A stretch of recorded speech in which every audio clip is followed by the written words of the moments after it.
Hello friend, good morning all of you. कैसे हैं? आज आप लोग को करंट इलेक्ट्रिसिटी में जो टॉपिक स्टार्ट करने जा रहा हूँ बाबू, वो टॉपिक है रेसिस्टिविटी। रेसिस्टिविटी बतलाऊंगा, 1 ओम का डिफाइन बतलाऊंगा कि 1 ओम क्या होता है, कौन कौन से फैक्टर हैं जिस पर रेसिस्टेंस और रेसिस्टिविटी डिपेंड करता है। फिर उसके बाद यूज ऑफ एलॉय बताएंगे कि एलॉय क्या होता है और उसका यूज क्या होता है। एलॉय के बारे में थोड़ा डिस्कस करेंगे और टेम्परेचर कोफिशिएंट ऑफ रेसिस्टिविटी के बारे में डिस्कस करेंगे बाबू। तो चलिए स्टार्ट करते हैं।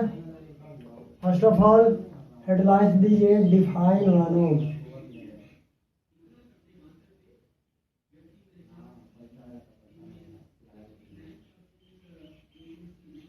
डिफाइन 1 ओम। 1 ओम क्या होता है?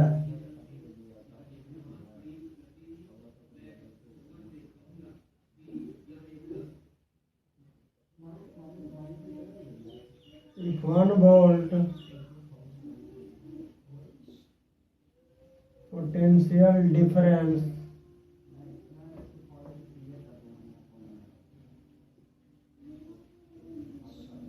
is applied across ends of a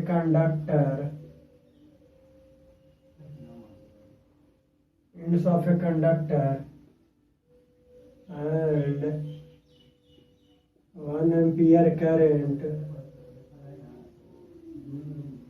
flow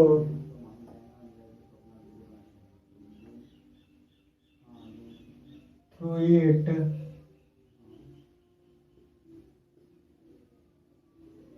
then it is said to be 1 ohm. R equal to क्या होता है बाबू? V अपॉन आई होता है। ध्यान दीजिए, 1 वोल्ट पोटेंशियल डिफरेंस और 1 एम्पियर क्या है? करंट है। आर इक्वल टू क्या हो जाएगा? 1 वोल्ट अपॉन 1 एम्पियर हो जाएगा। 1 ओम आ जाएगा ना, 1 ओम हो जाएगा। 1 ओम क्या हो जाएगा? 1 वोल्ट अपॉन 1 एम्पियर हो जाएगा। कोई दिक्कत? अब ध्यान दीजिए बाबू, आपको बतलाया थे for a given potential difference, for a given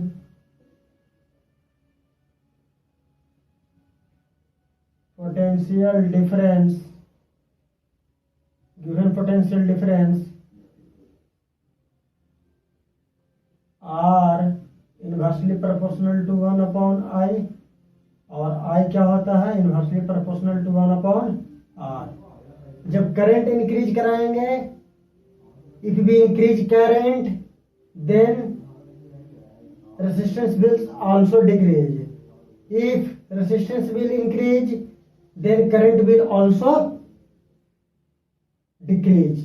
तो अगर करंट को इंक्रीज कराएंगे तो रेसिस्टेंस डिक्रीज करेगा, और रेसिस्टेंस को डिक्रीज कराएंगे तो करंट क्या कराएगा? इंक्रीज करेगा। Resistance decrease, current increase, resistance increase, current decrease. तो both are opposite to each other, दोनों एक दूसरे का क्या है? अपोजिट है या इनवर्सली प्रोपोर्शनल है। तो क्या कहता है डिफाइन?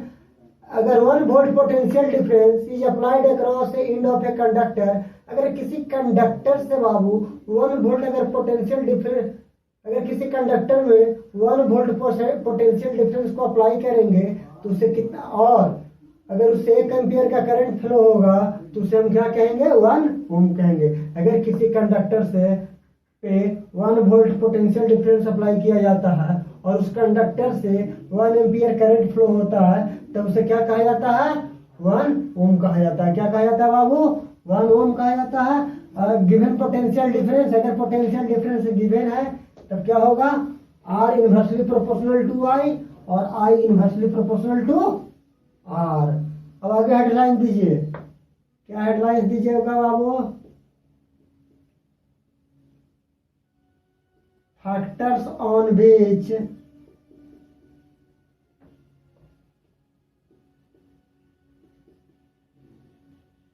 रेसिस्टेंस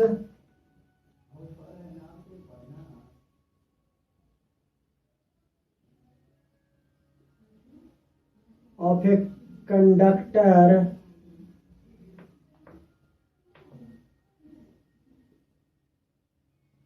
depends on, किस पे डिपेंड करता है बाबू? ध्यान दीजिए, मान लीजिए कि कोई एल्युमिनियम का बार लेते हैं,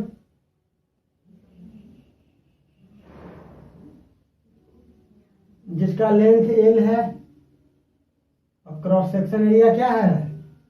A है। अब देखिए बाबू, एक कॉपर के बार लेते हैं,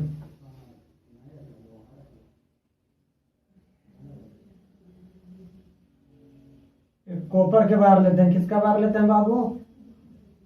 कॉपर का बार लेते हैं। कॉपर के बार लेते हैं जिसका लेंथ L है और एरिया क्या है? A है। अब हम क्या करते हैं, इस बार को डबल कर देते हैं। क्या कर देते हैं? डबल।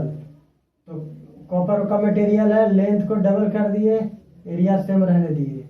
अब क्या करेंगे बाबू? एरिया को डबल कर देंगे।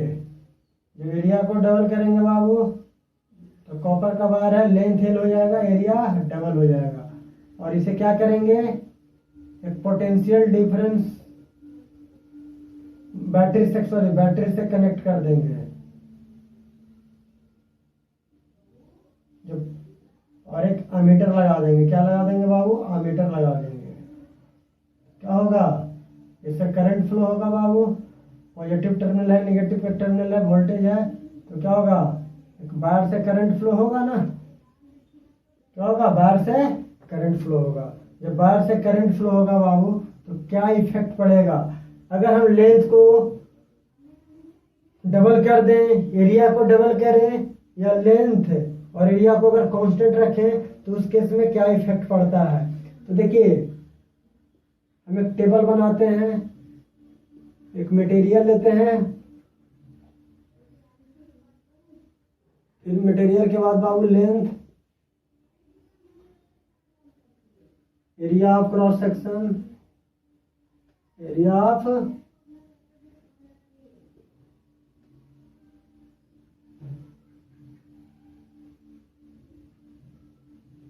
क्रॉस सेक्शन और करंट। क्या बाबू? करंट। ध्यान दीजिए बाबू, इस केस में क्या होगा? अगर हम कॉपर का मटेरियल लेते हैं, अगर लेंथ L होता है, एरिया A होता है, तो करंट क्या होगा? I होगा। सेकंड में देखिए बाबू, अगर कॉपर का मटेरियल है, लेंथ को डबल करते हैं, एरिया सेम रखते हैं, करंट क्या हो जाता है? हाफ हो जाता है। कॉपर का मटेरियल है, लेंथ L रखते हैं, एरिया को डबल करते हैं, करंट क्या हो जाता है? डबल हो जाता है। अब देखिए बाबू, एक एल्युमिनियम का मटेरियल लेते हैं, लेंथ है, एरिया A, इसके करंट को I1 लेते हैं। I1 क्या होगा? जो एल्युमिनियम, अगर L लेंथ का वायर है, क्रॉस सेक्शन एरिया A है, तो एल्युमिनियम से जो करंट फ्लो होगा वो कॉपर से जो करंट फ्लो होगा उसी लेंथ और उसी एरिया का, वो क्या होगा? करंट का अमाउंट क्या होगा? लेस होगा। क्या होगा? लेस अमाउंट करंट फ्लो करेंगे कंपेरिजन टू कॉपर का मटेरियल जो लेंगे। ठीक है बाबू? अब देखिए, इतना तो जान गया बाबू। अब लिखिए,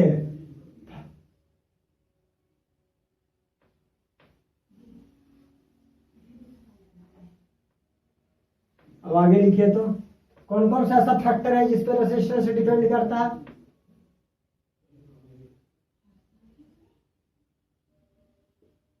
factors on which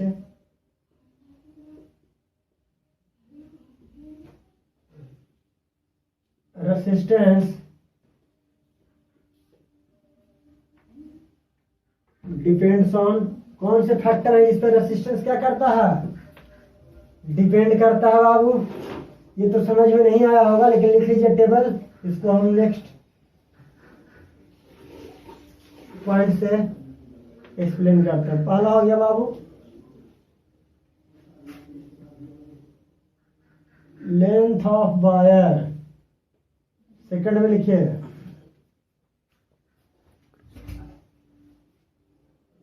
cross section area of wire, cross section area of wire. Third में लिखिए nature of the material, nature of the material. नीचे लिखिए precise measurement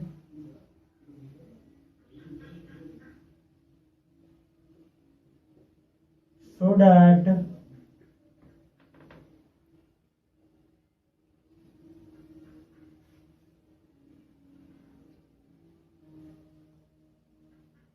length of metallic wire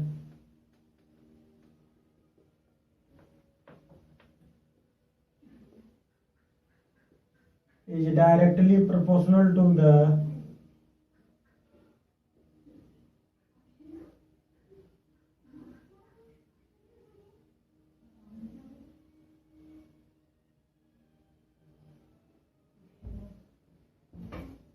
sorry length नहीं बाबू, resistance of metallic wire, resistance से depend करेगा। Resistance of metallic wire का resistance is directly proportional to the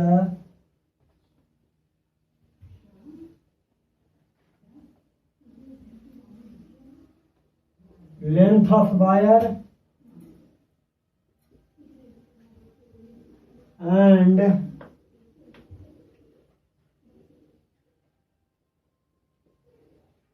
inversely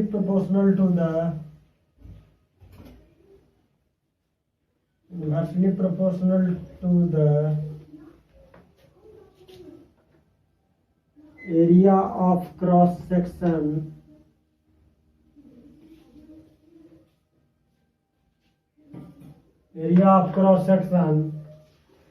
of the wire.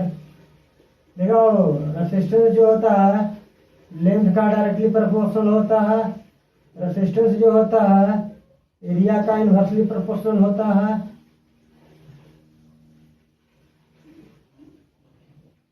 On combining equation 1 and equation 2 we get क्या आएगा, R inversely proportional to L upon A. अब ध्यान दीजिए बाबू, देखिए ऊपर में लिख देते हैं, जब प्रोपोर्शनलिटी कांस्टेंट को हटाएंगे बाबू, R equal to rho L upon A, क्या हो जाएगा, या rho equal to R into A upon L हो जाएगा। याद रखिएगा बाबू, अगर रेसिस्टिविटी याद करना हो तो ये फार्मूला, रेसिस्टेंस निकालना हो तो वो फार्मूला, कोई दिक्कत नहीं। थोड़ा सा मार्कर को इंक पिया देते हैं, भूख लग गया है, इसको प्यास लग गया है, उसके बाद स्टार्ट करते हैं। गर्मी का मौसम है ना, प्यास ज्यादा लगता है।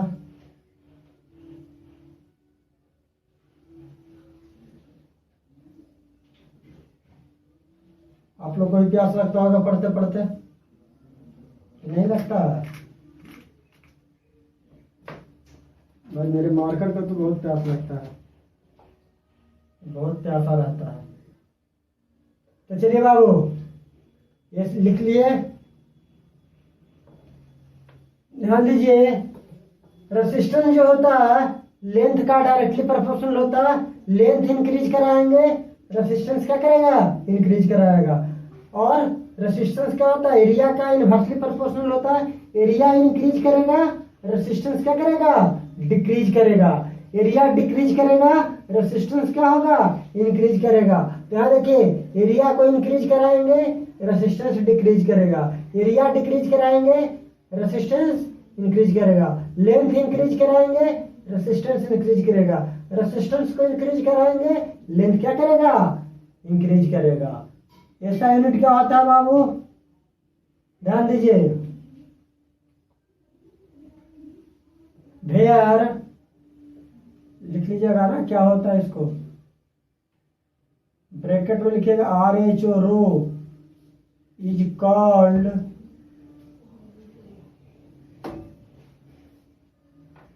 Constant of proportionality of A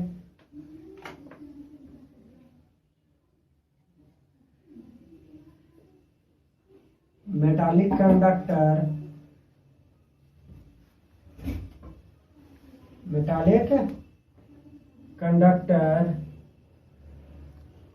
and is called resistivity। क्या कहलाता है? resistivity। and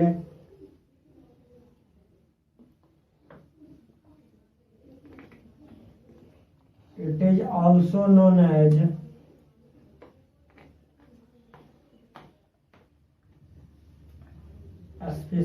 specific resistance.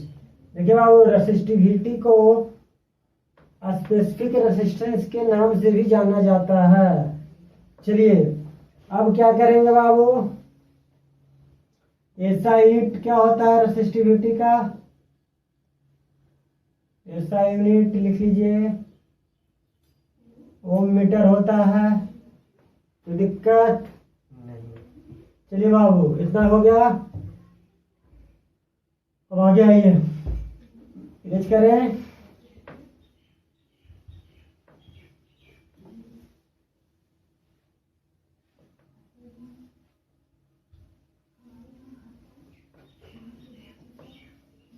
अब आ गया है बाबू, पॉइंट देके लिखिए। तो पहला पॉइंट है बाबू,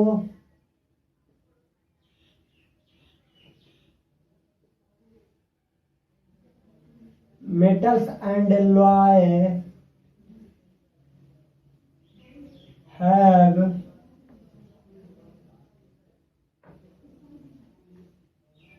low resistivity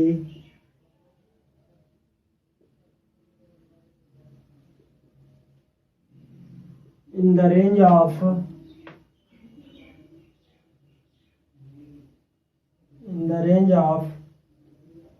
10 to the power -8 ohm meter to 10 to the power -6 ohm meter होता है।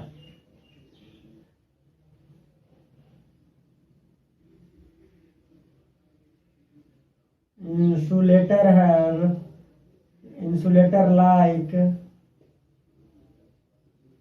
रबर और ग्लास, प्लास्टिक भी हो सकता है, और प्लास्टिक लिख लीजिए, और plastic have high resistivity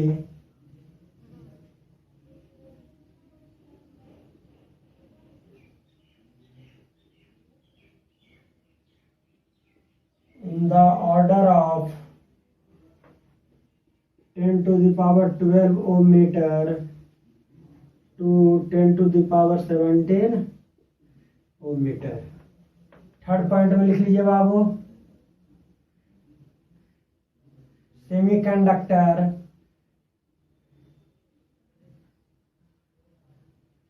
a conductor which behave like metal and non metal। वैसा कंडक्टर जो मेटल और नॉन मेटल के जैसा बिहेव करता हो, और नॉन क्या कहलाता है? सेमीकंडक्टर। जैसे जर्मेनियम बाबू याद रखिएगा, जर्मेनियम और सिलिकॉन, इसको सिलिकॉन कहा जाता है, हैव रेसिस्टिविटी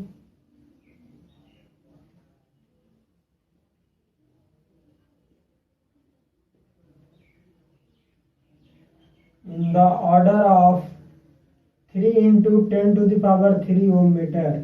देखिए ध्यान रखिए,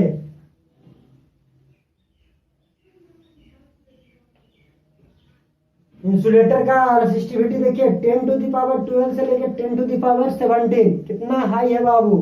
सेमीकंडक्टर का देखिए 10 टू द पावर 3, कितना लो हो गया। इंसुलेटर के कंपैरिजन में हाई है, लेकिन इंसुलेटर के कंपैरिजन में क्या है? वेरी वेरी स्मॉल है। बट मेटल्स के देखिए, इसका पावर क्या है? 10 टू द पावर -8 से लेकर 10 टू द पावर -6। बताइए कितना स्मॉलर है, जिसके कारण इसका रेसिस्टिविटी कितना स्मॉल है, 10 टू द पावर -8 से 10 टू द पावर -6 है बाबू। यही कारण क्या है? यही रीजन है कि मेटल्स और एलॉय क्या करते हैं? करंट फ्लो के लिए अलाउ करते हैं। It allows to flow current. चलिए बाबू, इतना पॉइंट हो गया। आगे पॉइंट देके लिखिए, आगे पॉइंट देखिए।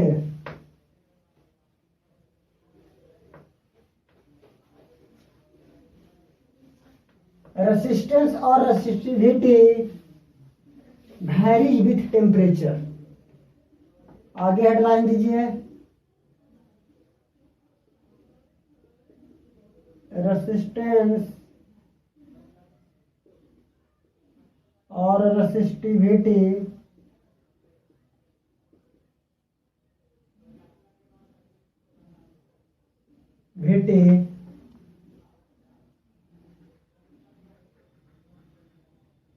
varies with temperature।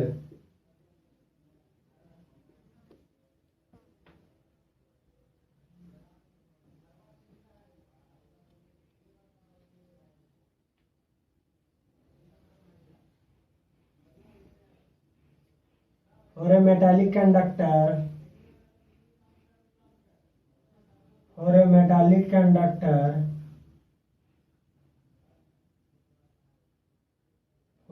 metallic conductor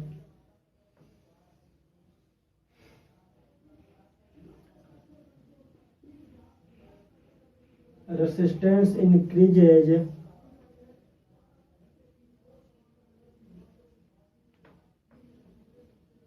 with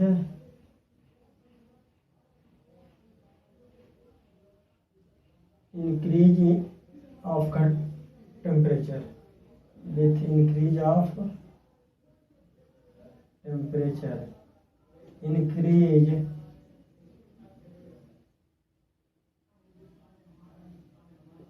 temperature of conductor।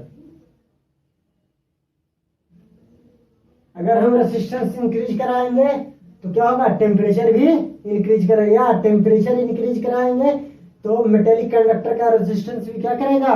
Resistance या resistivity both are increase. Resistance और रेसिस्टिविटी बोथ आर इंक्रीज। तो कह सकते हैं रेसिस्टेंस क्या होता है? डायरेक्टली प्रोपोर्शनल किसका होता है?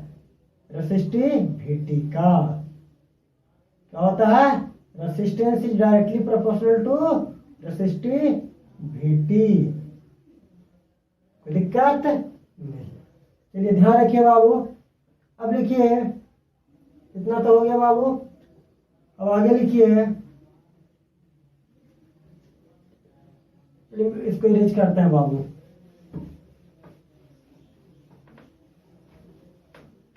आगे हेडलाइन दीजिए, temperature temperature coefficient of resistivity,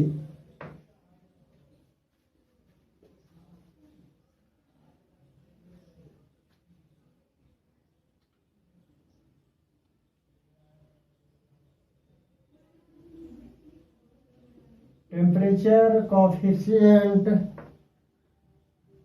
of resistivity,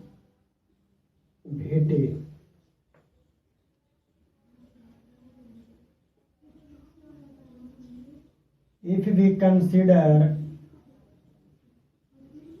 ρ1 and ρ2 be the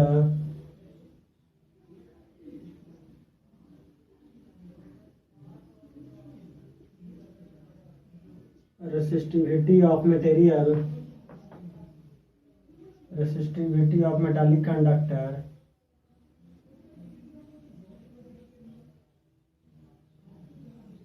metallic conductor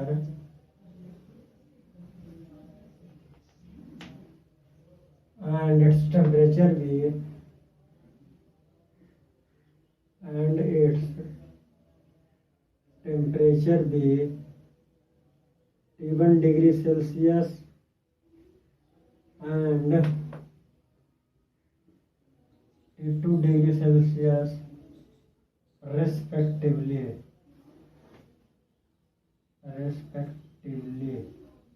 कोई दिक्कत नहीं। देखिए बाबू, सॉरी, यहाँ पे अल्फा लिख लीजिएगा। टेम्परेचर कोफिशिएंट को किससे डिनोट किया जाता है? अल्फा से। तो अल्फा इक्वल टू क्या होगा? Change in resistivity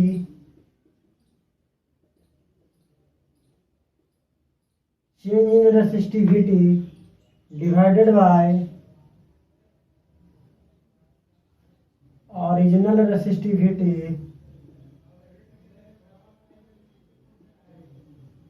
into rise in temperature,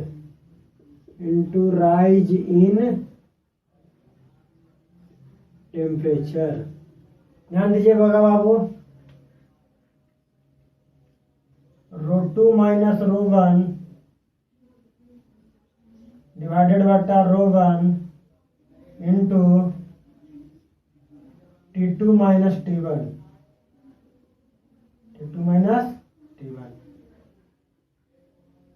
ρ2 minus ρ1 equal to alpha ρ1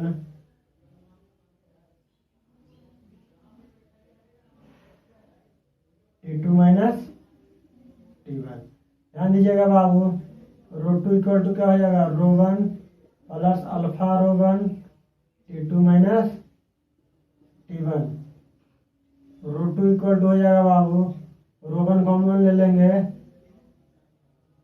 1 plus alpha T2 minus T1। देखिए बाबू, ये इसका क्या आ गया? फॉर्मूला आ गया टेम्परेचर कोफिशिएंट ऑफ रेसिस्टिविटी का। इसका ऐसा यूनिट क्या होता है बाबू? ऐसा यूनिट ऑफ अल्फा पर डिग्री सेंटीग्रेड,